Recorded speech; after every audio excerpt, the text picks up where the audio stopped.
Les risques d'un Brexit dur ont considérablement augmenté, même si un compromis de dernière minute est toujours possible vu les conséquences politiques, économiques et sociales qu'aurait un non-accord en plus de la crise de la Covid-19 de l'autre côté de la Manche.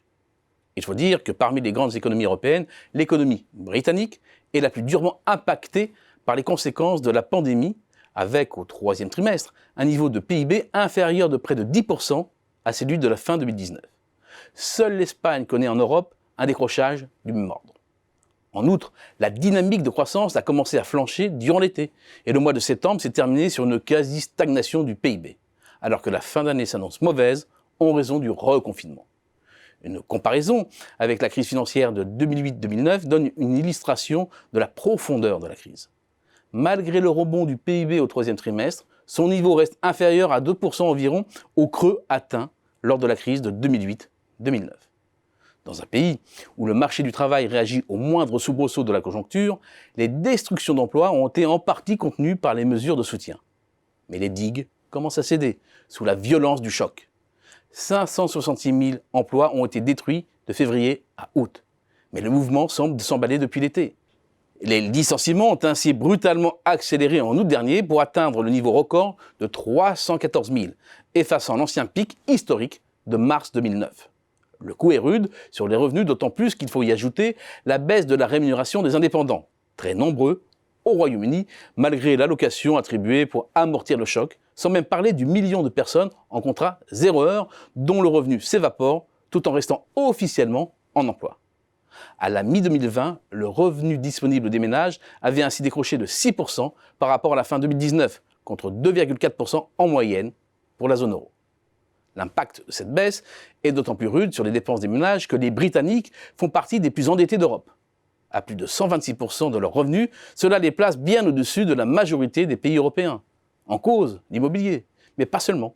Les ménages britanniques ont eu un recours massif au crédit à la consommation pour financer leurs achats et risquent bien de se retrouver étranglés.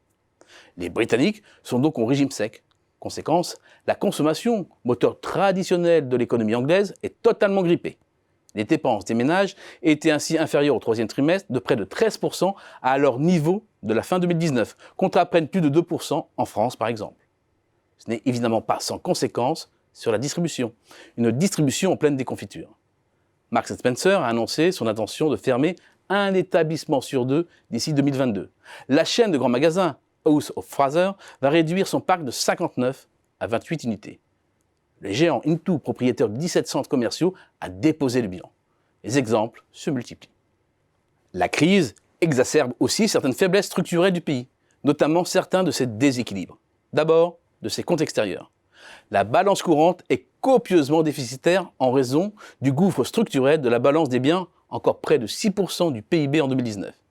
Et l'on peut être inquiet pour la suite, car les deux principales branches exportatrices, l'automobile, qui concentre 10% des exports, et l'aéronautique, 8%, sont aussi les plus durement impactés par la crise. Le confortable excédent des services, dont les 2/3 sont imputables aux services financiers et d'assurance, rééquilibre un peu l'ensemble. Un ensemble pénalisé toutefois par le déficit de la balance des revenus liés au rapatriement des revenus des colossaux investissements étrangers réalisés dans le pays et par le déficit des transferts. Pour se financer, le Royaume-Uni dispose néanmoins d'un atout majeur, la City. Place financière incontournable, c'est un véritable aimant aux investissements étrangers de portefeuille. Et si la place londonienne règne encore sans partage en Europe, un hard Brexit pourrait bien fragiliser cette voie de financement indispensable. De même, les mesures d'urgence prises pour près de 10% du PIB ont creusé le déficit public et fait déraper la dette. Certes, c'est le cas de nombreux pays de la zone euro, à cette différence près que les risques de dérapage des taux en France, en Italie ou en Espagne sont plus faibles grâce au bouclier de l'Euromark. Et si les taux souverains sont bas, le spread entre le Bund allemand à 10 ans et le Gilt britannique commence à se tendre depuis l'été. Un hard Brexit ne pourrait qu'accentuer la tendance.